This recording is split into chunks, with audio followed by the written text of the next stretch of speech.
Welcome back. I'm Bob Kirkpatrick with today's local sports. Moses Lake High School basketball split games with Davis at home Friday.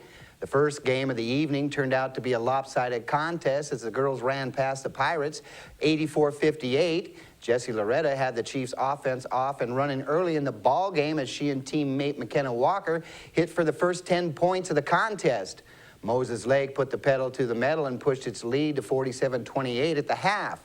Davis was banking on intermission, interrupting the Chiefs' rhythm, but the 15-minute break didn't cool off their sharpshooters as the Chiefs hung another 37 points on the board in the second half to run away with it. Moses Lake's Emily Olson knocked down a game-high 22 points, and the Chiefs secured the District #1 4A seed from the Columbia Basin Big 9 Conference with the win. Moses Lake is at Sunnyside Friday and must beat the Grizzlies to nail down the league title for the second year in a row. Well, the second game of the evening was a hard-fought physical contest battle, that is, between Moses Lake and Davis, as both teams earned every point they made. The Chiefs jumped out to a 6-0 lead but trailed 28-27 at the break. Davis held a slim 43-41 lead heading into the final 8 minutes. Moses Lake trailed 61-58 with 4.9 seconds left. Cesar Sandoval missed a layup to tie it, but Tyson Carstetter was fouled on the putback and sank one of 2 free throws to make it 61-60. The Pirates' Mikhail Lotz threw the pass the length of the court to a streaking Max Jones, who was intentionally fouled by Ricardo Gonzalez with 1.8 on the clock. He missed both attempts, but the Pirates maintained possession. Lotz was fouled on the inbounds pass and sank 2 to push the score to 63-60. Moses Lake failed to inbound the ball within the required 5 seconds and turned it over to Davis with 1.3 seconds on the clock. But Mitch Holman was whistled for a technical foul as he slammed the ball to the floor in protest. Lotz returned to the line and sank 1 of 2 shots to end it 64-60.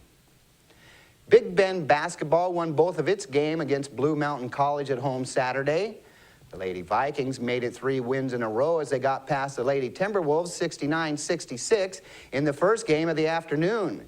Big Bend had trouble knocking down their shots in the first couple of minutes of action, but caught fire to take a 39-27 lead into the locker room at the break.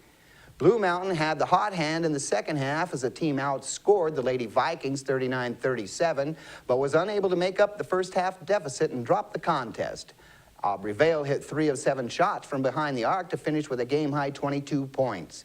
The victory moves Big Bend to 6-4 in the NWAC East Region standings. The Lady Vikings are back in action Wednesday for a game at Columbia Basin College. The 0-10 Timberwolves gave the Running Vikes all they could handle in a 76-72 loss in the second game of the afternoon.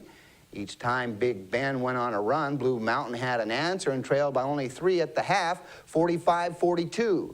The physical style of play disrupted the Running Vikes' leading scorer, Brendan Westendorf, who was held to under double digits in the first 20 minutes of the game.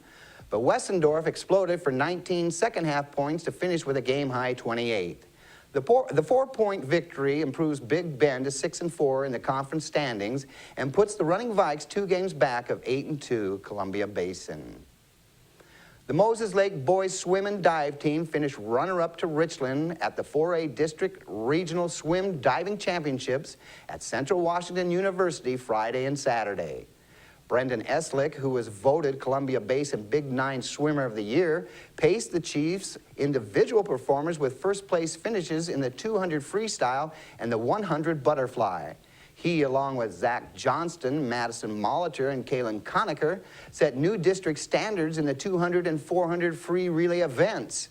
Johnston also set a Moses Lake High School record in the 500 freestyle and qualified for state with a second-place finish in the 200 freestyle. The Chiefs finished 10-0 to claim the Columbia Basin Big 9 title and will be sending 11 swimmers and 1 diver to the state meet at the King County Aquatic Center in Federal Way, February 21 and 22. Well, be sure and tune in tomorrow night for iFIBER 1 Sports live sports coverage of the Soap Lake Columbia Basin secondary basketball games. The action gets started at 6 p.m. Well, that's it for sports. We'll be right back after this.